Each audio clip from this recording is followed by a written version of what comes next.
Hello and welcome back to Understanding the American Revolution.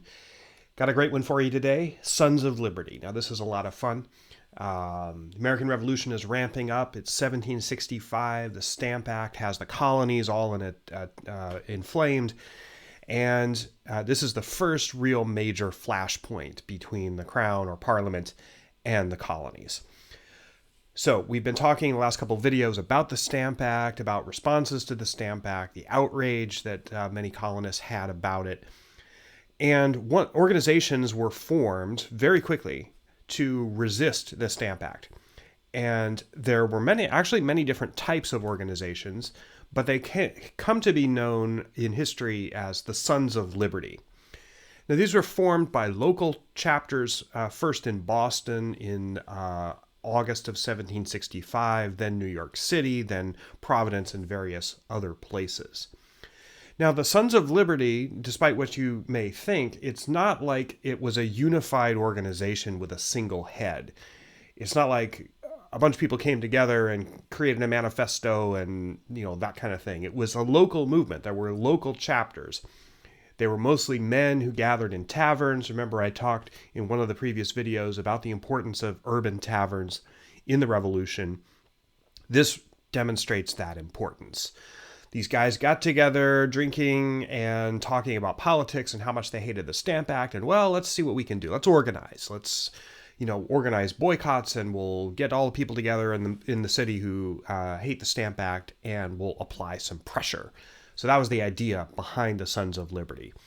And so these local groups then became affiliated with each other kind of unofficially because they tended to know people in other cities. A lot of people in Boston knew people in New York, et cetera, et cetera.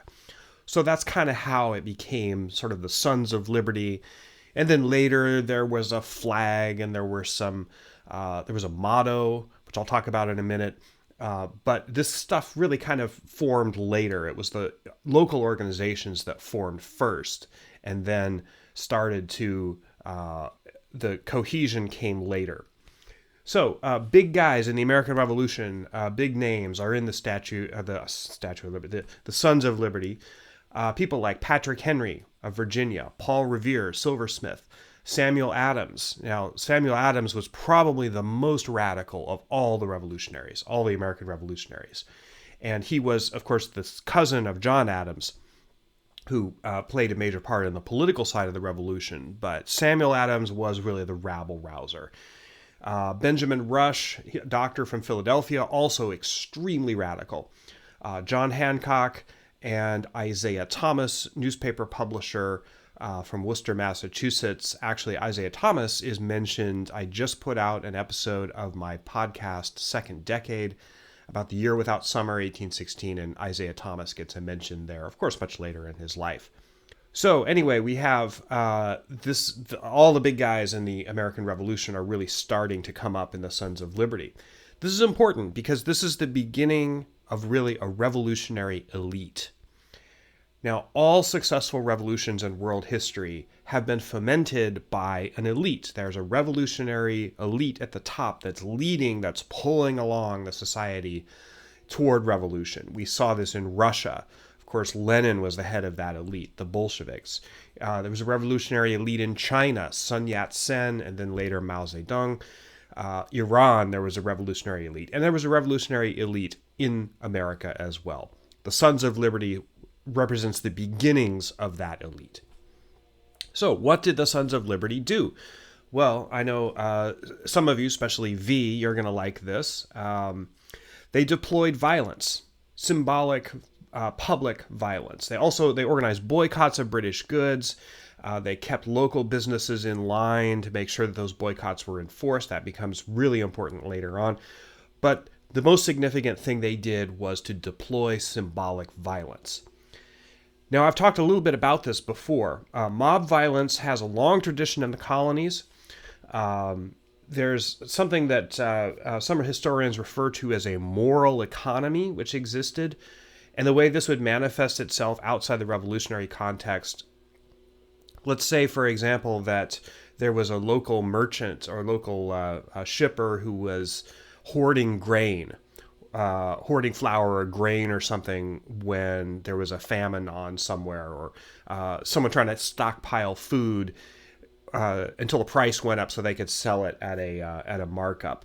Sometimes, and there are documented instances of this, sometimes mobs would gather around like a warehouse or whatever and break it open and distribute the flour or whatever it was to the people who needed it, because there was a sense that there were some moral lines there that people wouldn't, that the community reacted badly if they were crossed. So, hoarding grain in a famine, that's our time of a shortage, that would trigger the moral economy, basically.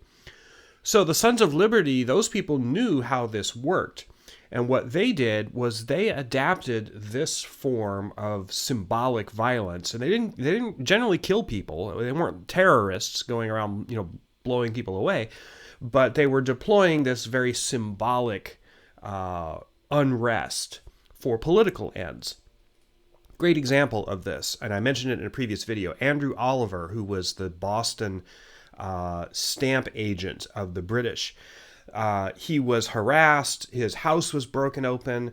An effigy of him was hanged and burned and dragged through the streets of Boston. He himself was not harmed, but the mob did this to an effigy of him. This was the Sons of Liberty. They were out there doing this.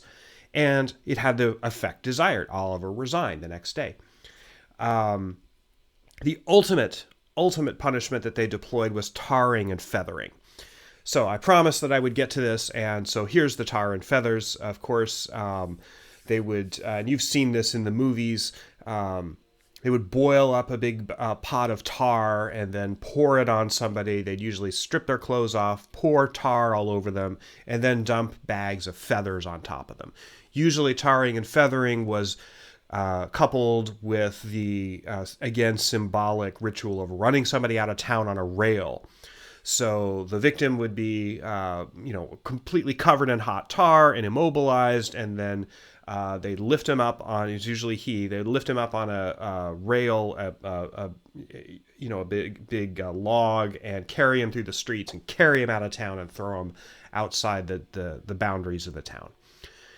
So tarring and feathering, it seems kind of ridiculous and it seems kind of harmless. It's not really. Actually, it was a pretty big deal, because that tar, what tended to happen is when it starts to coagulate, when it scrapes off, it'll scrape your skin off. And you can have really, really severe injuries, permanent injuries, from being tarred and feathered. So this is not just a junior high school prank. I mean, this is serious stuff. So tarring and feathering and the rail and mock executions, they would, put nooses in front of the town, the town square, liberty poles, what they would call them. The Sons of Liberty were out there doing this. So it was as much performative as it was political, and those things very much go together. The Sons of Liberty lasted long after the Stamp Act. Spoiler alert, the Stamp Act gets repealed. I'm going to talk about that soon. But the Sons of Liberty continued on, and they were active again, especially in Boston and New York in 1773, when tea became a big issue. Boston Tea Party, we're going to get to that.